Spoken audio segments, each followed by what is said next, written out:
जब कोई साधक 5000 साल पुरानी इस ध्यान विधि में उतरता है तो पहला चरण है शरीर को स्थिर करना, क्योंकि शरीर अस्थिर है तो मन भी भटकता रहता है। बुद्ध ने सिखाया था, बैठो ऐसे जैसे पर्वत बैठा है, अडिग अचल परंतु सहज, रीढ़ सीधी हो, गर्दन डीली पर संतुलित हो और चेहरे पर हल्की मुस्कान हो। यह मुस्कान मात्र दिखावे की नहीं बल्कि भीतर की स्वीकृति की निशानी है। जब शरीर सहज स्थिरता में आता है तभी भीतर की यात्रा संभव होती है। इसके बाद आता है श्वास पर ध्यान। श्वास वह पुल है जो शरीर और आत्मा को जोड़ता है।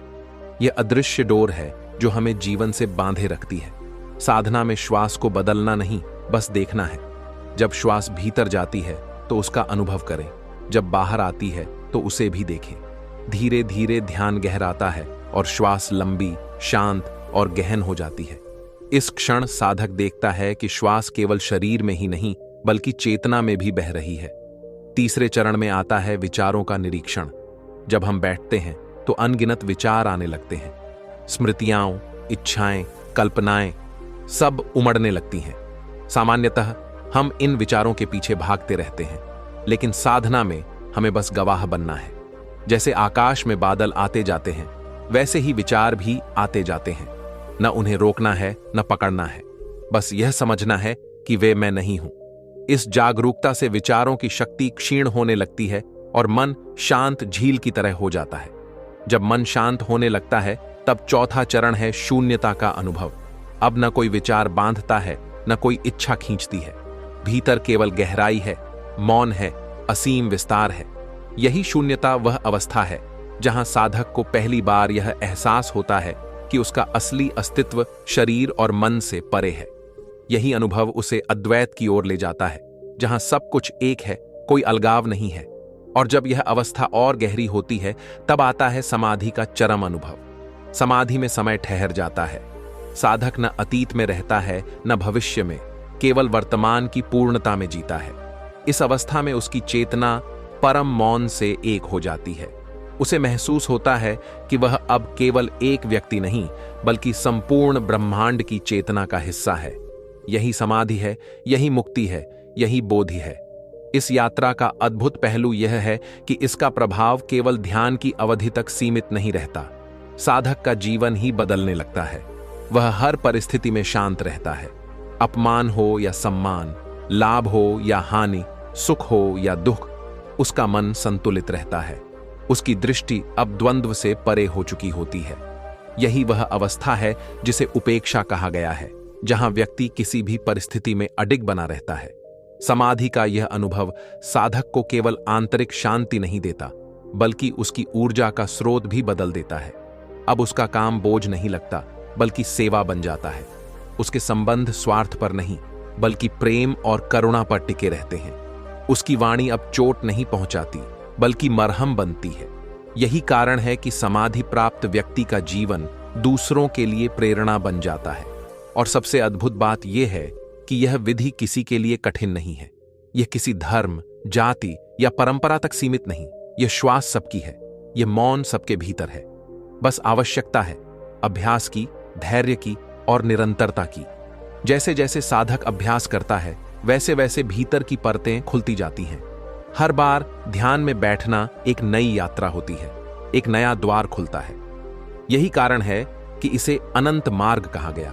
ध्यान की इस यात्रा में जैसे जैसे साधक आगे बढ़ता है वैसे वैसे उसे कई प्रकार की चुनौतियां भी झेलनी पड़ती हैं। ये बाधाएं सामान्य हैं और लगभग हर साधक के सामने आती हैं।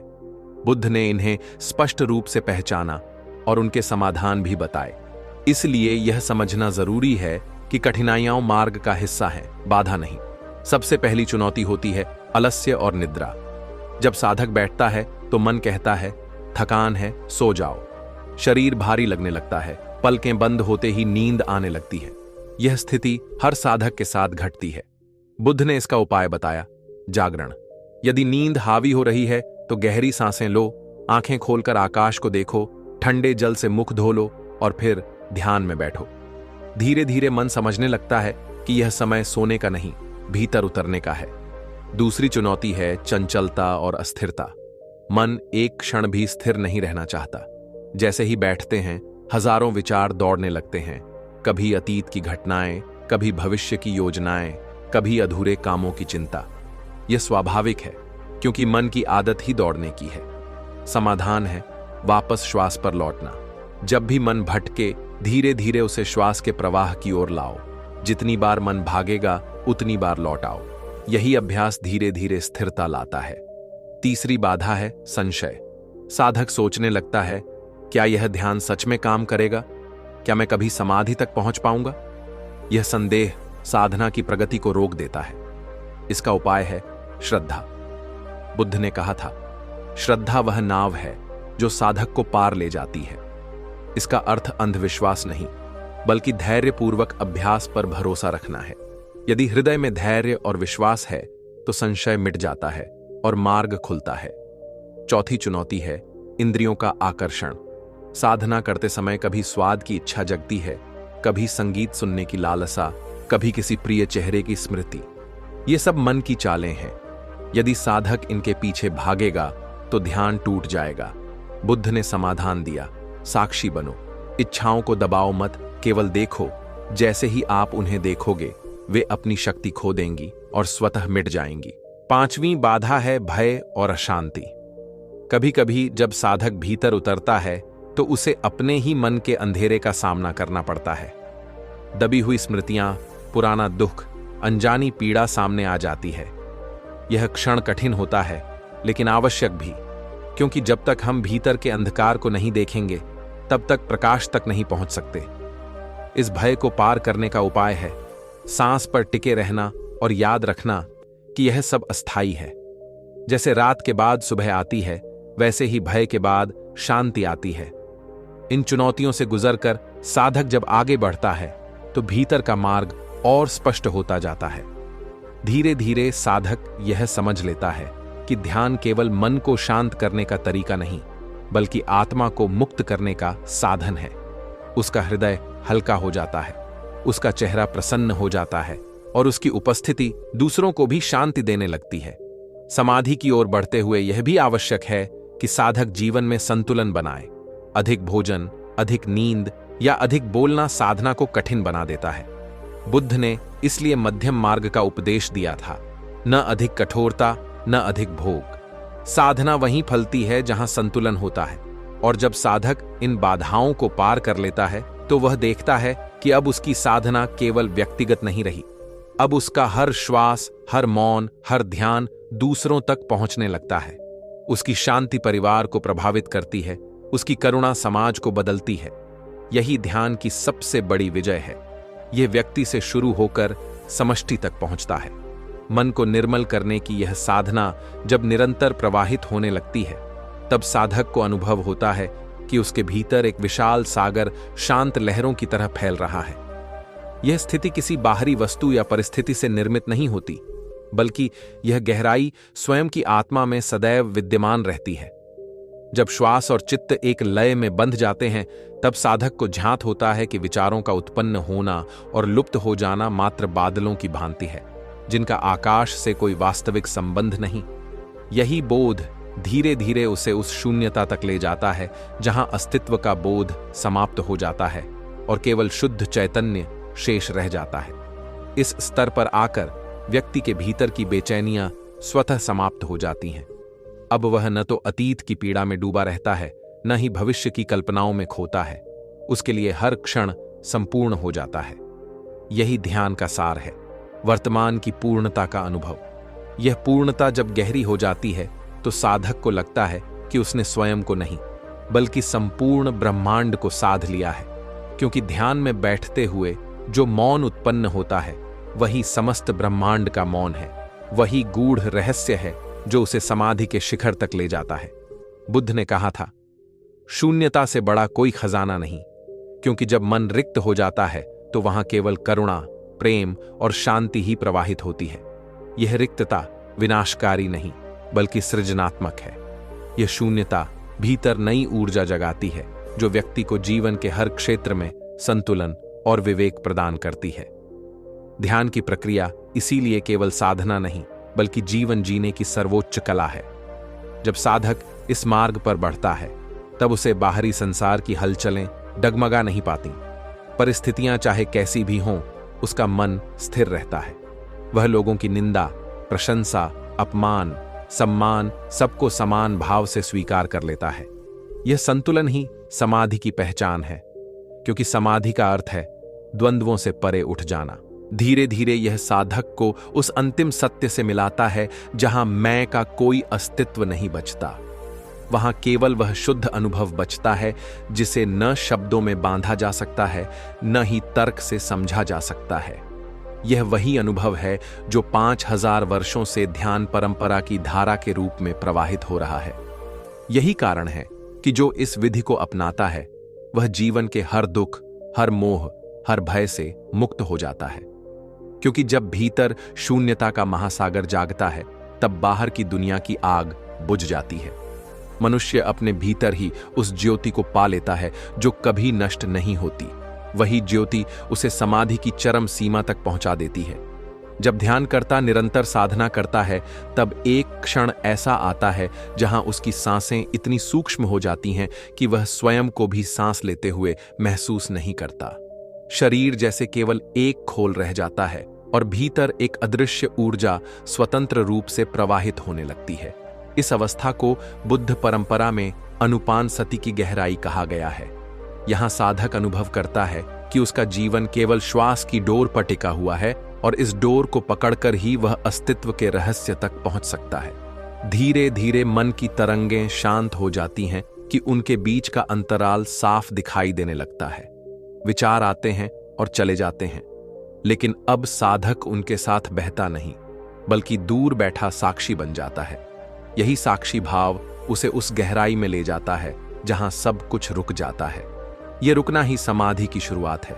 यहां कोई गति नहीं, कोई हलचल नहीं, केवल शुद्ध मौन। इस मौन में साधक का सामना स्वयं से होता है, और स्वयं से सामना ही सबसे बड़ा साहस है। जब भीतर छिपी हुई वासनाएं, दुख, भय और लालसाएं सामने आती हैं, तो पहले पहल साधक घबरा सकता है। लेकिन यदि वह धैर्यपूर्वक इन्हें देखता रहे, बिना भागे, बिना दबाए, तो धीरे धीरे यह सब समाप्त हो जाता है। और जब यह सब विलीन हो जाता है, तब भीतर केवल शून्यता शेष रह जाती है। यही शून्यता साधक को करुणामयी बना देती है।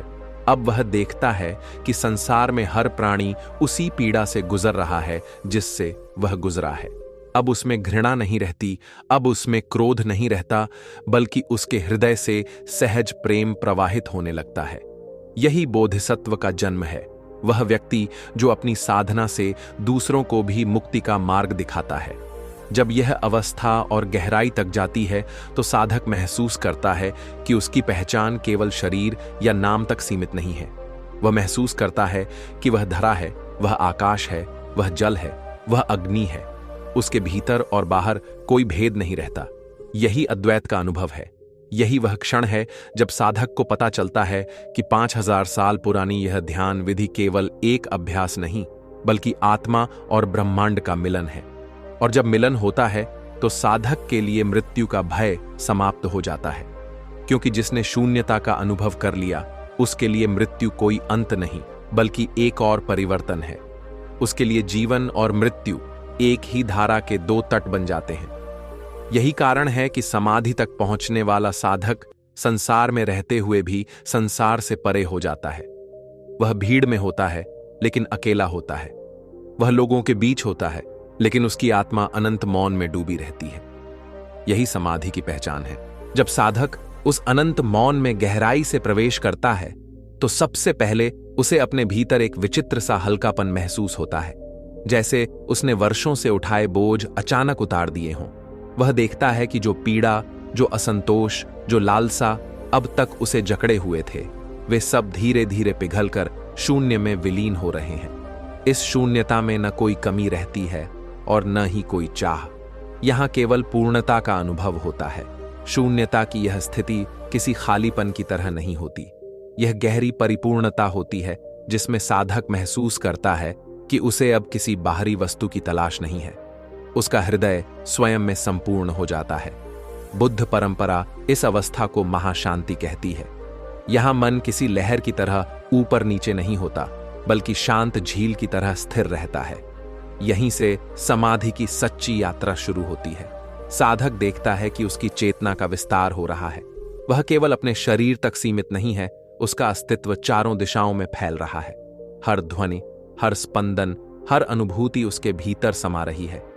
धीरे धीरे साधक का मैं मिटने लगता है, और जैसे ही यह मैं मिटता है, वैसे ही ब्रह्मांड उसके भीतर प्रकट हो जाता है। यह स्थिति ऐसी होती है कि व्यक्ति संसार में रहते हुए भी संसार से परे हो जाता है। उसे अब दूसरों में त्रुटियां नहीं दिखती, क्योंकि वह देखता है कि सब उसी चेतना की अभिव्यक्ति हैं। वह हर प्राणी में वही ज्योति देखता है जिसे उसने ध्यान में अनुभव किया था। यही करुणा का स्रोत है। यही वह शक्ति है जो साधक को सामान्य मनुष्य से अलग कर देती है। इस अवस्था में जीवन एक खेल जैसा लगता है। दुख आता है, मगर वह उसे भीतर तक नहीं छू पाता। सुख आता है, मगर वह भी साधक को बांध नहीं पाता। वह इन दोनों से परे उठ जाता है। यही उपेक्षा है, जिसका अर्थ है संतुलन।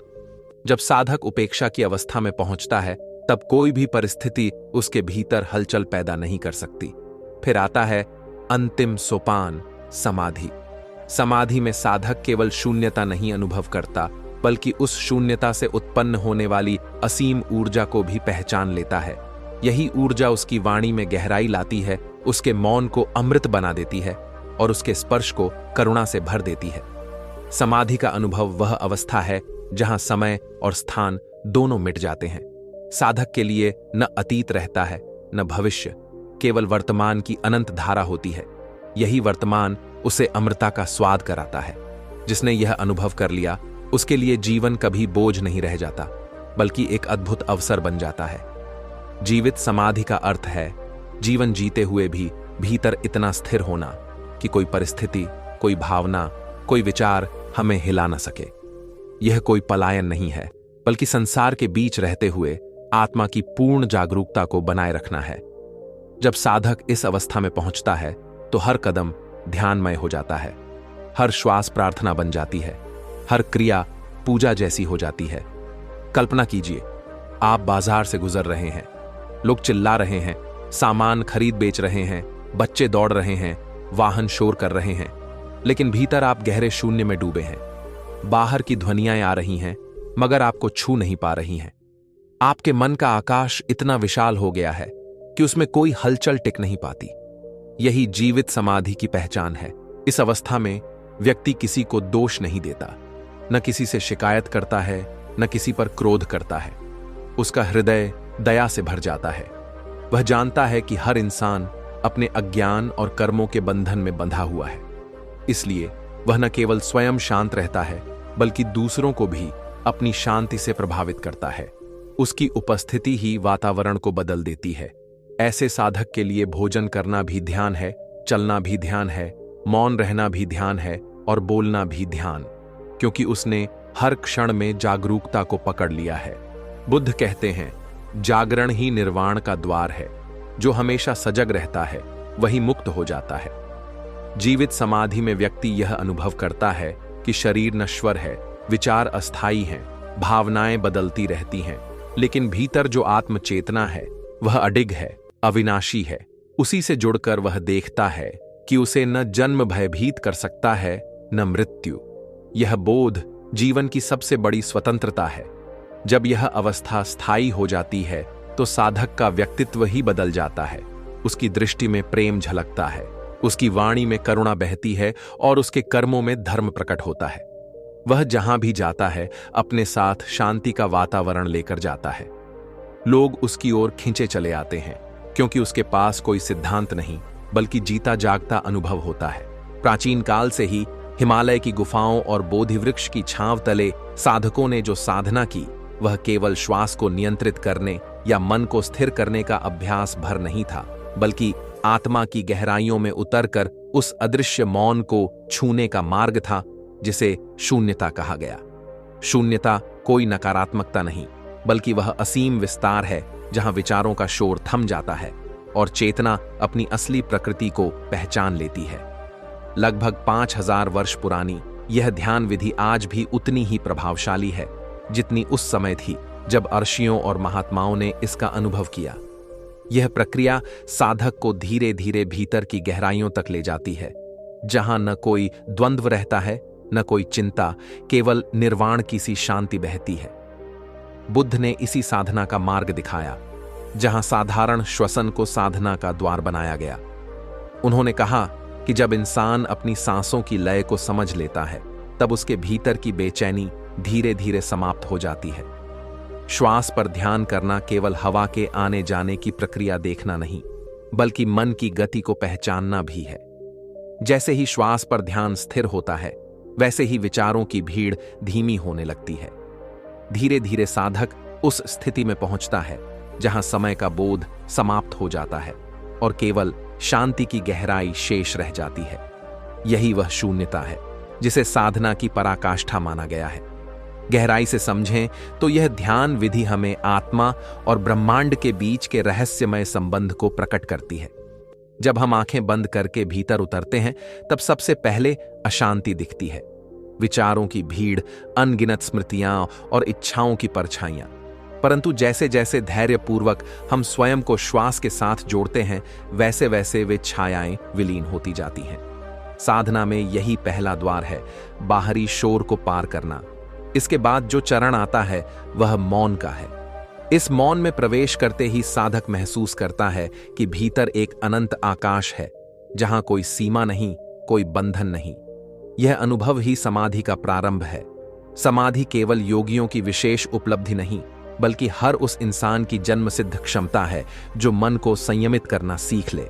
इस प्रक्रिया में शरीर स्थिर हो जाता है, श्वास हल्की होने लगती है और चेतना गहराई में उतरकर एक ऐसे स्तर पर पहुंचती है जहां मैं का अस्तित्व ही लुप्त हो जाता है। इस स्थिति में साधक न तो स्वयं को शरीर मानता है, न विचारों का समूह। वह केवल साक्षी बन जाता है, एक मौन गवाह। यही साक्षित्व शून्यता की ओर ले जाता है। इस यात्रा में सबसे महत्वपूर्ण तत्व है धैर्य। साधना कोई एक दिन का खेल नहीं, यह निरंतर साधना की मांग करती है। बुद्ध ने कहा था, धैर्य सबसे बड़ा तप है। जब साधक बार बार भीतर जाता है, तो पहले उसे बेचैनी, असहजता और मन की भागदौड़ दिखती है। परंतु धीरे धीरे वही मन शांत झील की तरह हो जाता है, जिसमें आकाश का प्रतिबिंब साफ दिखाई देने लगता है। यही प्रतिबिंब शुद्ध आत्मा का होता है। जब साधक इस विधि से शून्यता तक पहुंचता है, तब उसके जीवन की दिशा ही बदल जाती है। क्रोध, ईर्ष्या, मोह और लोभ जैसे विकार स्वतः ही मिटने लगते हैं। वह व्यक्ति संसार में रहते हुए भी संसार से परे हो जाता है। उसका हृदय करुणा से भर जाता है, उसकी दृष्टि निर्मल हो जाती है और उसकी वाणी मधुर हो जाती है। यही वह परिवर्तन है जिसे समाधि की प्राप्ति कहा गया। यह अवस्था केवल व्यक्तिगत मुक्ति नहीं, बल्कि संपूर्ण मानवता के लिए शांति और प्रेम का संदेश भी है।